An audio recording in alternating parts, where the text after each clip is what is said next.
Hi friends, എല്ലാവർക്കും നമസ്കാരം. Coin ഫോർജുമായിട്ട് ബന്ധപ്പെട്ടുള്ള അടുത്തൊരു വീഡിയോയിലേക്ക് നിങ്ങളെല്ലാവരും ഇൻവൈറ്റ് ചെയ്യാണ്. സോ ഈ ഒരു പ്രൊജക്റ്റുമായിട്ട് അല്ലെങ്കിൽ ഇതിൻ്റെ മാർക്കറ്റിങ്ങുമായിട്ട് ബന്ധപ്പെട്ട് പല ആളുകളുമായിട്ട് ഡിസ്കസ് ചെയ്യുന്ന സമയത്താണ് മനസ്സിലാവുന്നത് എത്രത്തോളം നെഗറ്റീവ് ഇമ്പാക്റ്റാണ് ഓരോ ഇൻവെസ്റ്റ്മെൻറ്റ് പ്രൊജക്റ്റുകൾ അല്ലെങ്കിൽ ഫണ്ട് കമ്പനികൾ മാർക്കറ്റിൽ ക്രിയേറ്റ് ചെയ്തിട്ടുള്ളതെന്നുള്ളത്. പലരും എൻ്റെ വീഡിയോസ്, ഇതിന് മുൻപുള്ള വീഡിയോസ് കണ്ട് എനിക്ക് പേഴ്സണലി മെസ്സേജ് ചെയ്തിരുന്നു, എന്ത് വിശ്വാസത്തിലാണ് ബ്രോ ഇതൊക്കെ ചെയ്യുന്നത്, ഒരുപാട് ഫണ്ട് നഷ്ടപ്പെട്ട ആളാണ് ഞാൻ, ഇത്തരത്തിൽ പറഞ്ഞ് എന്നെ കോൺടാക്റ്റ് ചെയ്തിട്ട് ഒരുപാട് പേരുണ്ട്. അപ്പോൾ ഞാൻ അവരെയൊക്കെ അപ്രോച്ച് ചെയ്തത് അല്ലെങ്കിൽ അവരൊക്കെ പേഴ്സണലുമായിട്ട് സംസാരിച്ച ഒരു കാര്യം എന്ന് പറഞ്ഞത്, ബ്രോ നിങ്ങൾ കോയിൻ ഫോർജ് നിർബന്ധമായും ചെയ്യണം എന്നുള്ള രീതിയിൽ ഞാനുമായിട്ട് ഡിസ്കസ് ചെയ്യണ്ട, പക്ഷേ നിങ്ങൾക്ക് ഓൾറെഡി എക്സ്പീരിയൻസ് ഉണ്ട്, ബാഡ് എക്സ്പീരിയൻസ് ഓൾറെഡി ഉണ്ട്. സോ നമുക്ക് ഒരു ഫ്രണ്ട്ലി ടോക്ക് ആവാം. കോയിൻ ഫോർജും നിങ്ങളുടെ ഫണ്ട് നഷ്ടപ്പെട്ട ആ പ്രൊജക്റ്റ് ഏതാണോ അതുമായിട്ട് ഒന്ന് കമ്പാരിസൺ ചെയ്ത് കഴിഞ്ഞാൽ നിങ്ങൾക്ക് വ്യക്തമായിട്ട് മനസ്സിലാകും. കുറേ പേര് അതിന് തയ്യാറായി, കുറേ പേര് ഒരു മുൻവിധിയോട് കൂടിയിട്ട് മറ്റുള്ള സ്കാം പ്രൊജക്റ്റുകൾ പോലെ തന്നെയാണ് കോയിൻ ഫോർജും, ഒരു വ്യത്യാസവും ഇല്ല എന്നുള്ള ഫീഡ്ബാക്ക് തന്നവരുണ്ട്, ഇല്ല എന്ന് ഞാൻ പറയുന്നില്ല. പക്ഷേ ഡിസ്കസ് ചെയ്യാൻ തയ്യാറായവർക്ക് വ്യക്തമായിട്ട് കാര്യങ്ങൾ മനസ്സിലായിട്ടുണ്ട്. ഇതൊരു ബിസിനസ്സാണ്, അതല്ലാതെ ഒരിക്കലും ഒരു ഫണ്ട് ഒരു കമ്പനിയിലോ അല്ലെങ്കിൽ ഒരു പ്രൊജക്റ്റിലോ ഇൻവെസ്റ്റ് ചെയ്തുകൊണ്ട് വെറുതെ ഇരുന്ന് അവർ തരുന്ന ഡെയിലി റിട്ടേൺസ്, അവർ പറയുന്ന ആ ഒരു പെർസെൻറ്റേജ് വെച്ചിട്ടുള്ള ഡെയിലി റിട്ടേൺസ് എടുക്കാം, അത് ഇങ്ങനെ വെറുതെ ഇരുന്നാലും കിട്ടുമെന്നുള്ള രീതിയിൽ അല്ല. ഇതൊരു ബിസിനസ്സാണ്, ഒരു ജെന്യുവിൻ സിസ്റ്റമാണ് ഇവിടെ റൺ ചെയ്യുന്നത്. പ്രത്യേകിച്ച് എംപവർ എന്നുള്ള ഒരു ഓർഗനൈസേഷൻ ഈ ഒരു പ്രൊജക്റ്റ് പ്രൊമോട്ട് ചെയ്യുന്ന രീതി, സിസ്റ്റങ്ങൾക്കാണ് അവിടെ ഇമ്പോർട്ടൻസ്, അല്ലാതെ ഒരിക്കലും ഒരു വ്യക്തിയുടെ അല്ലെങ്കിൽ മാർക്കറ്റിലുള്ള ഫണ്ടിനല്ല അവിടെ ഇമ്പോർട്ടൻസ് കൊടുക്കുന്നത്. സിസ്റ്റം വെച്ചിട്ടാണ് ഈ ഒരു ബിസിനസ് ഡെവലപ്പ് ചെയ്യുന്നത് എന്നൊക്കെ വ്യക്തമായിട്ട് മനസ്സിലാക്കി കൊടുക്കാനായിട്ട് സാധിച്ചിട്ടുണ്ട്. സോ അതിൽ നിന്ന് ഒരുപാട് പോസിറ്റീവ് ഫീഡ്ബാക്ക് വന്നിട്ടുണ്ട്, ഒരുപാട് പേര് നമ്മുടെ കൂടെ അസോസിയേറ്റ് ചെയ്തിട്ടുണ്ട്, വളരെയധികം സന്തോഷം തരുന്ന ഒരു കാര്യമാണത്. സ്റ്റിൽ ഞാൻ പറയുന്നു, ഒരുപാട് പേര് ഇപ്പോഴും ഫണ്ട് കമ്പനികൾ അല്ലെങ്കിൽ ഡെയിലി ഇത്ര പെർസെൻറ്റേജ് റിട്ടേൺ തരാമെന്ന് പറയുന്ന പ്രൊജക്റ്റുകളിലേക്ക് ഇൻവെസ്റ്റ് ചെയ്യാൻ റെഡി ആയിട്ടിരിക്കുന്നുണ്ട്. കോയിൻ ഫോർജ് സംസാരിക്കുന്ന സമയത്ത് എൻ്റെ അടുത്ത് പോലും ചോദിക്കുന്നുണ്ട്, ഇത് വേണ്ട ബ്രോ, ഇത് നമുക്ക് ആളുകളെ ചേർക്കണ്ടേ, നമുക്ക് ഡെയിലി റിട്ടേൺസ് കിട്ടുന്ന എന്തെങ്കിലും പ്രൊജക്റ്റുകൾ ഉണ്ടെങ്കിൽ പറയൂ, അത് നമുക്ക് ചെയ്യാമെന്ന് പറഞ്ഞിട്ട്. ഞാൻ ഒരിക്കലും അത് എൻ്റർടൈൻ ചെയ്യിക്കാറില്ല. കാരണം എനിക്ക് ആ മേഖലയിലും നല്ല എക്സ്പീരിയൻസ് ഉണ്ട്. അതുപോലെ തന്നെ ബോട്ട് ട്രേഡ്, നമ്മളുടെ തന്നെ ബിനാൻസ് അക്കൗണ്ടിലൊക്കെ ഫണ്ട് കീപ്പ് ചെയ്തുകൊണ്ട് ഒരു തേർഡ് പാർട്ടിക്ക് ഫണ്ട് കൊടുക്കാതെ തന്നെ നമ്മൾ റോബോട്ടിക് ട്രേഡ് ചെയ്തിട്ടാണ് ആ ഒരു ഫീൽഡിലാണ്, ആ ഒരു മെത്തേഡിലാണ് ഞാൻ ഈ ഒരു ക്രിപ്റ്റോ ഇൻഡസ്ട്രിയിലേക്ക് വരുന്നത് തന്നെ. അവിടെ വന്നിട്ടുള്ള റിസ്ക് എന്ന് പറയുന്നത്, അല്ലെങ്കിൽ അവിടെ നമ്മൾ ഫേസ് ചെയ്യുന്ന റിസ്ക്, നമ്മളിൽ ഭൂരിഭാഗം ആളുകളും വലിയൊരു ഫിനാൻഷ്യൽ ബാക്കപ്പ് ഉള്ള ആളുകളായിരിക്കില്ല. സോ ഒരു ട്രേഡർ അല്ലെങ്കിൽ ഒരു ബോട്ട് സിസ്റ്റം ഉപയോഗിച്ചിട്ടൊക്കെ ട്രേഡ് ചെയ്യണം, അല്ലെങ്കിൽ റോബോട്ടിക് സിസ്റ്റത്തിൽ ട്രേഡ് ചെയ്യണമെന്നുണ്ടെങ്കിൽ നമുക്ക് ആ ഒരു ഫണ്ടിനെ അവിടെ ഹോൾഡ് ചെയ്യാനുള്ള കപ്പാസിറ്റി ഉണ്ടായിരിക്കണം. മാർക്കറ്റ് ഒരിക്കലും നമ്മുടെ കയ്യിലല്ല, അല്ലെങ്കിൽ നമ്മൾ ട്രേഡ് ചെയ്യുന്ന ആ ഒരു റോബോട്ടിക് പ്ലാറ്റ്ഫോമിൻ്റെ കൺട്രോളിലും അല്ല വേൾഡ് മാർക്കറ്റ് നിൽക്കുന്നത്. സോ അവിടെ വരുന്ന ഒരു റിസ്ക്, മാർക്കറ്റ് ഡൗൺ ആവുകയാണെങ്കിൽ നമ്മുടെ പോർട്ട്ഫോളിയോ ഓട്ടോമാറ്റിക്കലി അവിടെ ഡൗൺ ആവും. അത് ഹോൾഡ് ചെയ്യാനുള്ളൊരു ഫിനാൻഷ്യൽ കപ്പാസിറ്റി ഉള്ള ആളുകൾക്ക് മാത്രമാണ് ഒരു റോബോട്ടിക് ട്രേഡ് സിസ്റ്റം ഫോളോ ചെയ്ത് അല്ലെങ്കിൽ അതിൻ്റെ ഒരു ബെനിഫിറ്റ് എൻജോയ് ചെയ്യാനായിട്ട് സാധിക്കുകയുള്ളൂ. നെക്സ്റ്റ് വരുന്നതാണ് ഈ ഒരു ഫണ്ട് കമ്പനികൾ. എനിക്കതൊരു നല്ലതും മോശമായിട്ടുള്ള എക്സ്പീരിയൻസ് ഉള്ളത് കൊണ്ടാണ് ഞാനത് വ്യക്തമായിട്ട് പറഞ്ഞു തരുന്നത്. എനിക്കത് തുറന്ന് പറയുന്നതിൽ യാതൊരു മടിയുമില്ല. എനിക്കതിൽ മോശം എക്സ്പീരിയൻസ് ഉണ്ട് എന്ന് തുറന്ന് പറയുന്നതിൽ യാതൊരു മടിയുമില്ല. കാരണം അവിടെ റിസ്ക് വരുന്നത് മുന്നൊക്കെ ഒരു 2-3 വർഷം മുൻപൊക്കെ നമ്മൾ ചെക്ക് ചെയ്യുകയാണെങ്കിൽ ഒരുപാട് കാലം, അല്ലെങ്കിൽ ഒരു 6 മാസം മുതൽ ഒരു വർഷം അല്ലെങ്കിൽ 1.5 വർഷമൊക്കെ റൺ ചെയ്തതിന് ശേഷമാണ് ആ പ്രൊജക്റ്റുകളൊക്കെ സ്കാമായി പോകാറുള്ളത്. കാരണം ആ കാലഘട്ടത്തിലൊക്കെ ആദ്യം ആളുകൾ ചെറിയ ഫണ്ട് ഇൻവെസ്റ്റ് ചെയ്തിട്ട് പിന്നീടാണ് വലിയ ഇൻവെസ്റ്റ്മെൻറ്റിലേക്ക് പോകാറ്. എന്നാണോ വലിയ ഇൻവെസ്റ്റ്മെൻറ്റ് അവർക്ക് കിട്ടുന്ന അന്ന് അവർ അത് സ്കാം ചെയ്യുന്നു. എന്നാൽ ഇന്ന് നമ്മളെപ്പോലെയുള്ള അല്ലെങ്കിൽ ഈ ഇത്തരം പ്രൊജക്റ്റുകൾ ഇൻവെസ്റ്റ് ചെയ്യുന്നവരുടെ മെൻറ്റാലിറ്റി എന്ന് പറയുന്നത്, ഇത് കുറച്ച് നാളെ ഈ പ്രൊജക്റ്റ് പോകുള്ളൂ, അതുകൊണ്ട് ഇനീഷ്യലി വലിയൊരു എമൗണ്ട് ഇൻവെസ്റ്റ് ചെയ്യാം. അങ്ങനെയാണ് ഇപ്പോഴത്തെ ഇൻവെസ്റ്റേഴ്സിൻ്റെ അല്ലെങ്കിൽ മാർക്കറ്റിലുള്ള ആളുകളുടെ ഒരു മൈൻഡ് സെറ്റ് ഫിക്സ് ആയിട്ട് നിൽക്കുന്നത്. സോ ഈ സ്കാം പ്രൊജക്റ്റ് കൊണ്ടുവരുന്ന അല്ലെങ്കിൽ ഇൻട്രൊഡ്യൂസ് ചെയ്യുന്ന വ്യക്തിക്ക് അറിയാം ഇത് തുടക്കത്തിൽ മാത്രമേ ഈ ഇൻവെസ്റ്റ്മെൻറ്റ് കിട്ടുള്ളൂ, പിന്നീട് കിട്ടില്ല എന്നുള്ളത്. സോ ഇനീഷ്യൽ സ്റ്റേജിൽ തന്നെ ഇപ്പോൾ എല്ലാ പ്രൊജക്റ്റുകളും സ്കാം ആവുന്നുണ്ട്. ഹിസ്റ്ററി എടുത്ത് നോക്കിക്കഴിഞ്ഞാൽ വളരെ വ്യക്തമായിട്ട് നമുക്ക് മനസ്സിലാവുന്നതേ ഉള്ളൂ. വളരെ ചുരുങ്ങിയ സമയം കൊണ്ടാണ് ഓരോ പ്രൊജക്റ്റ് വരുന്നതും പോകുന്നതും. വന്നതറിഞ്ഞിട്ടുണ്ട്, പോകുന്നതും ആരും അറിയാത്ത രീതിയിലൊക്കെ പോയിട്ടുള്ള പ്രൊജക്റ്റുകളുണ്ട്. സോ ഹെവി റിസ്ക് ആണ് അവിടെ ഉള്ളത്. ഞാൻ എൻ്റെ പേഴ്സണൽ എക്സ്പീരിയൻസിൽ നിന്ന് എനിക്ക് അത്രയും ഷുവർട്ടിയോട് കൂടിയിട്ട് പറയാൻ പറ്റുന്ന ഒരു കാര്യമാണ്. കോയിൻ ഫോർജ് നമ്മൾ പറയുന്നത് ഒരു കമ്മ്യൂണിറ്റി ബിൽഡിംഗ് ആണ്. ഇത് രണ്ടും കമ്പയർ ചെയ്യാം നമുക്ക്. ചിലപ്പോൾ വീഡിയോ കുറച്ച് ലെങ്തി ആവാം. ഇത് കറക്റ്റായിട്ട് മനസ്സിലാക്കണം എന്ന് താല്പര്യമുള്ളവർക്ക് കണ്ടു കഴിഞ്ഞാൽ ഇത് വ്യക്തമാവും എന്നുള്ള എനിക്കൊരു പ്രതീക്ഷയിലാണ് ഞാൻ ഈ ഒരു വീഡിയോ ചെയ്യുന്നത്. രണ്ട് സിസ്റ്റത്തിലും ഇപ്പോൾ ഒരു ഫണ്ട് കമ്പനി മാർക്കറ്റിൽ നിന്ന് ഫണ്ട് കളക്ട് ചെയ്ത് ഡെയിലി റിട്ടേൺസ് തരുന്ന കമ്പനികളാണെങ്കിലും കോയിൻ ഫോർജ് ആണെങ്കിലും നമ്മൾ കമ്മ്യൂണിറ്റി ബിൽഡ് ചെയ്യുന്നുണ്ട്. അവിടെ ഒരു പർട്ടിക്കുലർ റീസൺ ഉണ്ട് രണ്ടിനും. മറ്റൊടത്ത് എന്താണ്, ഫണ്ട് കമ്പനിയുടെ കാര്യം എടുക്കുകയാണെങ്കിൽ ഒരാളിൽ നിന്ന് പോലും അവർക്ക് ഫണ്ട് കിട്ടിയാൽ മതി. കോയിൻ ഫോർജിൻ്റെ സിസ്റ്റം അങ്ങനെയല്ല. കോയിൻ ഫോർജ് ഡെവലപ്പ് ചെയ്യാൻ പോകുന്ന ഡിജിറ്റൽ അസറ്റുകൾക്ക് നമുക്ക് എല്ലാവർക്കും അറിയാം, ഡിജിറ്റൽ അസറ്റിന് ഒരു വാല്യൂ വരണമെങ്കിൽ ഒരു വലിയ കമ്മ്യൂണിറ്റിയിലേക്ക് ആ ഒരു ഡിജിറ്റൽ എലമെൻ്റ് എന്താണോ അല്ലെങ്കിൽ അത് ആ ഡിജിറ്റൽ ക്രിപ്റ്റോ കറൻസി എന്താണോ അത് ഒരുപാട് പേരിലേക്ക് എത്തുമ്പോഴാണ് ആ ഒരു പർട്ടിക്കുലർ കറൻസിക്ക് അതിൻ്റേതായിട്ടുള്ള വാല്യൂവിലെത്തുന്നത്. ഫോർ എക്സാമ്പിൾ 1,00,000 കോയിൻ ഒരു വ്യക്തിയുടെ കയ്യിലെത്തുന്നത് കൊണ്ട് അവിടെ കമ്മ്യൂണിറ്റി ബിൽഡാവുന്നില്ല.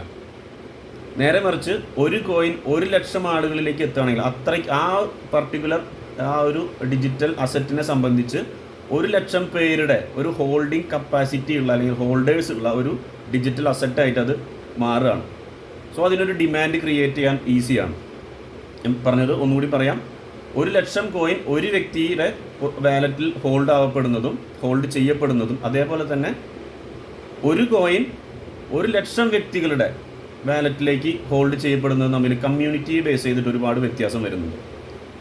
ഇതാണ് കോയിൻ ഫോർജ് ഇവിടെ ഇംപ്ലിമെൻ്റ് ചെയ്യുന്നത്. ഇവിടെ ഒരിക്കലും ഒരു ഫണ്ട് സിസ്റ്റം അല്ല. ആ കോയിൻ ഒരുപാട് വാലറ്റുകളിലേക്ക് എത്തുന്നതിന് വേണ്ടിയിട്ടാണ് ഇവിടെ ഒരു കമ്മ്യൂണിറ്റി ബിൽഡിംഗ് ഈ ഒരു അഫിലിയേറ്റ് സിസ്റ്റത്തിലൂടെ ഡെവലപ്പ് ചെയ്യുന്നത്. നേരെ മറിച്ചൊരു ഫണ്ട് കമ്പനിയുടെ സിസ്റ്റം എടുക്കുകയാണെങ്കിൽ അവിടെ ഒരാളിൽ നിന്ന് പോലും ഒരു ഹ്യൂജ് എമൗണ്ട് ആ ഒരു പ്രൊജക്റ്റിന് കിട്ടിയാൽ മതി. അവരുടെ ഉദ്ദേശം അവിടെ നടക്കുന്നുണ്ട്. ഒന്നുകൂടി വ്യക്തമായിട്ട് ഞാൻ പറഞ്ഞുതരാം. ഫണ്ട് കമ്പനികളാണെങ്കിൽ ഈ ലീഡേഴ്സ് എന്ന് പറയുന്നവരുടെ ഐഡിയകളൊക്കെ നമുക്ക് നോക്കാം. ഞാനത് എക്സ്പീരിയൻസ് ഉള്ളത് കൊണ്ടാണ് ഇത്രയും ഓപ്പണായിട്ട് പറയുന്നത് കേട്ടോ. മിനിമം ആ പ്രൊജക്റ്റിലേക്ക് എൻ്റർ ആവുന്നതിനുള്ള ഒരു മിനിമം എമൗണ്ടിൻ്റെ ഐഡിയ ഉണ്ടെങ്കിൽ പോലും അദ്ദേഹത്തിന് $10,000 $25,000 $50,000 അല്ലെങ്കിൽ $1,00,000 ഒക്കെ ഇൻവെസ്റ്റ്മെൻറ്റുകൾ ഈ കമ്പനിക്ക് കളക്ട് ചെയ്ത് കൊടുക്കാനായിട്ട് സാധിക്കും. കമ്പനിയെ സംബന്ധിച്ച് ഈ ഒരു ലീഡറെ സംബന്ധിച്ച് അല്ലെങ്കിൽ ഈ ഒരു റെഫർ ചെയ്യുന്ന വ്യക്തിക്ക് ഒരു 10% അല്ലെങ്കിൽ അദ്ദേഹത്തിൻ്റെ അപ്ലയൻസിന് എല്ലാത്തിനും കൂടി ഒരു 20% റെഫറൽ ബോണസ് പോയി കഴിഞ്ഞാൽ 80% ഫണ്ടും കമ്പനിയിലേക്കാണ് എത്തുന്നത്. ഇനി കോയിൻ ഫോർജിൽ എടുക്കുകയാണെങ്കിൽ ഫോർ എക്സാമ്പിൾ നമ്മൾ ഫോർജ് റേസ് എന്ന് പറയുന്ന ഇപ്പോൾ നിലവിലുള്ള അല്ലെങ്കിൽ ഇപ്പോൾ ലൈവായിട്ട് റൺ ചെയ്തുകൊണ്ടിരിക്കുന്ന ആ ഒരു സിസ്റ്റത്തിൽ ഒരു $50 ഐഡിയ ആണ് നമുക്കുള്ളതെന്ന് വിചാരിക്കാം. നമ്മൾ $50 സ്മാർട്ട് കോൺട്രാക്റ്റ് ആക്ടിവേഷൻ ചെയ്തു. ഒരു 50 കോയിൻ ഹോൾഡ് ചെയ്യുന്ന ഒരു വ്യക്തിയാണെങ്കിൽ നമുക്ക് ഒരിക്കലും പോയി ഒരു $150 $300 ബിസിനസ് നമുക്ക് കളക്ട് ചെയ്യാനോ അല്ലെങ്കിൽ അത് പ്രൊമോട്ട് ചെയ്യാനോ സാധിക്കില്ല. നമുക്ക് $50 തന്നെ ആ ഒരു സ്മാർട്ട് കോൺട്രാക്റ്റ് മാത്രമാണ് നമുക്ക് പ്രൊമോഷൻ ചെയ്യാനായിട്ട് സാധിക്കുക. സോ അവിടെ തന്നെ കാര്യം വ്യക്തമാണ്. ഫണ്ട് ഓറിയൻറ്റഡ് അല്ല, കമ്മ്യൂണിറ്റി ഓറിയൻറ്റഡ് ആണ് കോയിൻ ഫോർജ് എന്നുള്ള പ്രൊജക്റ്റ്. അപ്പോൾ ഏതൊരു വ്യക്തിക്കും രക്ഷപ്പെടണം എന്ന ആഗ്രഹമുള്ള ഒരു വ്യക്തിക്ക് ഈസി ആയിട്ട്, അതും 100% ട്രസ്റ്റോട് കൂടിയിട്ട് ഒരു ബിസിനസ്സായിട്ട് അല്ലെങ്കിൽ ഒരു സ്വയം തൊഴിലായിട്ട് ഏറ്റെടുക്കാൻ പറ്റുന്ന ഒരു പ്രൊജക്റ്റാണ്. അതിന് ബാക്ക് സപ്പോർട്ടായിട്ട് നിൽക്കുന്നത് കഴിഞ്ഞ 5 വർഷത്തിന് മുകളിലായിട്ട് ഒരുപാട് പ്രൊജക്റ്റുകൾ, അത് 2-3 പ്രൊജക്റ്റുകൾ സ്മാർട്ട് കോൺട്രാക്ട് സിസ്റ്റം വഴി 1,00,000-ലധികം ഫാമിലിയിലേക്ക് ഇൻകം എത്തിച്ചു കൊടുത്തിട്ടുള്ള, ഇന്നും ആ പ്രൊജക്റ്റുകൾ സക്സസ്ഫുൾ ആയിട്ട് റൺ ചെയ്തുകൊണ്ടിരിക്കുന്ന അത്തരം പ്രൊജക്റ്റുകൾ പ്രൊമോട്ട് ചെയ്യുന്ന എംപവർ എന്ന് പറയുന്ന ഒരു വളരെ വലിയ, അതിനേക്കാൾ ഉപരി വളരെ സിസ്റ്റമാറ്റിക് ആയിട്ട് റൺ ചെയ്യുന്ന ഒരു ഓർഗനൈസേഷനാണ്. ഞാൻ സിസ്റ്റത്തിന് കൂടുതൽ ഇമ്പോർട്ടൻസ് അല്ലെങ്കിൽ കൂടുതൽ അതിന് പ്രാധാന്യം കൊടുത്ത് പറയുന്നത് തന്നെ അതിന് ഉദാഹരണമാണ്. ഏതൊരു ബിസിനസ്സും ഡെവലപ്പ് ആവുന്നതിന് അല്ലെങ്കിൽ ഒരു ലോങ് റണ്ണിലേക്ക് പോകുന്നതിന് അവിടെ സിസ്റ്റമാണ് ഇമ്പോർട്ടൻസ്. സിസ്റ്റത്തിനാണ് അവിടെ ഇമ്പോർട്ടൻസ്. നമുക്കറിയാം, ഒരു ROI സിസ്റ്റം തരുന്ന അല്ലെങ്കിൽ ROI റിട്ടേൺസ് തരുന്ന കമ്പനി അല്ലെങ്കിൽ ഒരു ഫണ്ട് കമ്പനി, അവിടെ സിസ്റ്റത്തിന് യാതൊരു ഇമ്പോർട്ടൻസും ഇല്ല. ഫണ്ട് കളക്ട് ചെയ്യുക എന്നുള്ളത് മാത്രമാണ് അവിടെ ഇമ്പോർട്ടൻസ്. അതല്ലാതെ സിസ്റ്റമാറ്റിക് ആയിട്ട് ഒരു സ്ട്രക്ചർ ബിൽഡ് ചെയ്തുകൊണ്ട് അല്ലെങ്കിൽ ഒരു വളരെ വ്യക്തമായിട്ടുള്ളൊരു അഗെയിൻ ഞാൻ പറയുന്നു, ഒരു സിസ്റ്റം വഴി ഒരു കമ്മ്യൂണിറ്റി ബിൽഡ് ചെയ്ത് അതിനൊരു പർപ്പസ് ഉണ്ടായിരിക്കും. എന്തിനു വേണ്ടിയാണ് ആ കമ്മ്യൂണിറ്റി ബിൽഡ് ചെയ്യുന്നത്. സോ അതിനൊക്കെ വ്യക്തമായിട്ടുള്ള പർപ്പസോട് കൂടിയിട്ടാണ് കോയിൻ ഫോർജ് വന്നിട്ടുള്ളത്. അതേപോലെ തന്നെ അത് പ്രൊമോട്ട് ചെയ്തുകൊണ്ടിരിക്കുന്ന അല്ലെങ്കിൽ ആ ഒരു കമ്മ്യൂണിറ്റിയെ ഡെവലപ്പ് ചെയ്തുകൊണ്ടിരിക്കുന്ന എംപവർ എന്നുള്ള ഓർഗനൈസേഷൻ ഈ ഒരു സിസ്റ്റം എല്ലാം വളരെ വ്യക്തമായിട്ട്, വളരെ ക്ലിയർ കട്ടായിട്ട്, അതും വളരെ സ്ട്രിക്റ്റ് ആയിട്ട് ഫോളോ ചെയ്തിട്ടാണ് മുന്നോട്ട് പോയിക്കൊണ്ടിരിക്കുന്നത്. ഞാൻ ഈ വീഡിയോയുടെ കൺക്ലൂഷനിൽ ഒരു കാര്യം കൂടി പറയുകയാണ്. രക്ഷപ്പെടണം എന്ന് ആഗ്രഹിക്കുന്ന വ്യക്തികൾ, ഞാൻ അവരെയാണ് ഈ ഒരു പ്രൊജക്റ്റിലേക്ക് ഇൻവൈറ്റ് ചെയ്യുന്നത്. ഒരുപാട് ഫണ്ട് സേവിങ്സ് ഉള്ള ആളുകളെയോ, അല്ലെങ്കിൽ ഇപ്പോഴും എനിക്കറിയാം ഫണ്ട് കമ്പനികൾ മാത്രം ചെയ്യാൻ താല്പര്യപ്പെടുന്ന ആളുകളുണ്ട്. ഇതിൻ്റെ ഇടയിൽ ഒരു എക്സ്പീരിയൻസ് കൂടി ഞാൻ പറഞ്ഞിട്ട് ഞാൻ ഈ ഒരു വീഡിയോ കൺക്ലൂഡ് ചെയ്യാം. കഴിഞ്ഞ ഒരു മാസം മുൻപ് ഒരു വ്യക്തിയുമായിട്ട് ഞാൻ സംസാരിച്ചിട്ടുണ്ടായിരുന്നു. അപ്പോൾ വേറൊരു ഫണ്ട് കമ്പനിയിൽ ഒരു ROI സിസ്റ്റം കിട്ടുന്ന ഒരു പ്രൊജക്റ്റിൽ അദ്ദേഹത്തിന് 2 ലക്ഷം രൂപ ലോസ് വന്നിട്ടുണ്ട്. അപ്പോൾ ഞാൻ കോയിൻഫോർജ് അദ്ദേഹവുമായിട്ട് സംസാരിച്ചിട്ടുണ്ടായിരുന്നു. അപ്പോൾ അദ്ദേഹം പറഞ്ഞു ഓക്കെ നോക്കാമെന്ന് പറഞ്ഞു. ലാസ്റ്റ് ഒരു 2 ദിവസം മുൻപ് പുള്ളി വീണ്ടും എന്നെ വിളിച്ചു, എഗെയിൻ ഒരു 5 ലക്ഷം രൂപ പോയി എന്ന് പറഞ്ഞിട്ട്. അപ്പോൾ ഏതോ ഒരു ഫണ്ട് കമ്പനിയുടെ ഒരു പ്രൊമോട്ടർ വന്നിട്ട് അദ്ദേഹത്തിനെ മോട്ടിവേറ്റ് ചെയ്തു. ആ പോയ 2 ലക്ഷം കൂടി നമുക്ക് പെട്ടെന്ന് തിരിച്ചെടുക്കാം, നിങ്ങൾ ഒരു 5 ലക്ഷം രൂപ ഇൻവെസ്റ്റ് ചെയ്തോളൂ എന്ന് പറഞ്ഞിട്ട് അദ്ദേഹം ലോൺ എടുത്തിട്ട് ആ ഒരു 5 ലക്ഷം രൂപ കൊണ്ട് ഇൻവെസ്റ്റ് ചെയ്തു. അത് ഇമ്മീഡിയറ്റ് ആയിട്ട് ഒരു 1 വീക്കിനുള്ളിൽ ആ ഒരു പ്ലാറ്റ്ഫോം വാനിഷ് ആയിപ്പോയി. പക്കാ സ്കാം ആയിരുന്നു. അപ്പോൾ അദ്ദേഹത്തിന് ഓൾറെഡി ഇനി വീണ്ടും ഒരു 5 ലക്ഷം രൂപ നഷ്ടമാകുക മാത്രമല്ല, അവിടെ ഒരു 5 ലക്ഷം രൂപ ലോണാണ് അദ്ദേഹത്തിന് ബാധ്യത ക്രിയേറ്റ് ചെയ്തത് അവിടെ. സോ ഞാൻ പറയുന്നു, കോയിൻഫോർജ് എന്നുള്ള ഈ ഒരു പ്രൊജക്റ്റിൽ നമ്മുടെ കൂടെ അസോസിയേറ്റ് ചെയ്യുകയാണെങ്കിൽ, എംപവർ എന്നുള്ളൊരു ഓർഗനൈസേഷൻ്റെ കൂടെ അസോസിയേറ്റ് ചെയ്യുകയാണെങ്കിൽ, രക്ഷപ്പെടണമെന്ന് ആഗ്രഹിക്കുന്ന ഒരു വ്യക്തിയാണെങ്കിൽ, ഫിനാൻഷ്യലി ഇന്ന് നിൽക്കുന്ന പൊസിഷനിൽ നിന്ന് ഒരു ഉയർച്ച ആഗ്രഹിക്കുന്ന ഒരു വ്യക്തിയാണെങ്കിൽ, എംപവറിൻ്റെ സിസ്റ്റം ഫോളോ ചെയ്യുക. ഇതൊരു ബിസിനസ്സാണ്, ഇതൊരു സ്വയം തൊഴിലാണ്.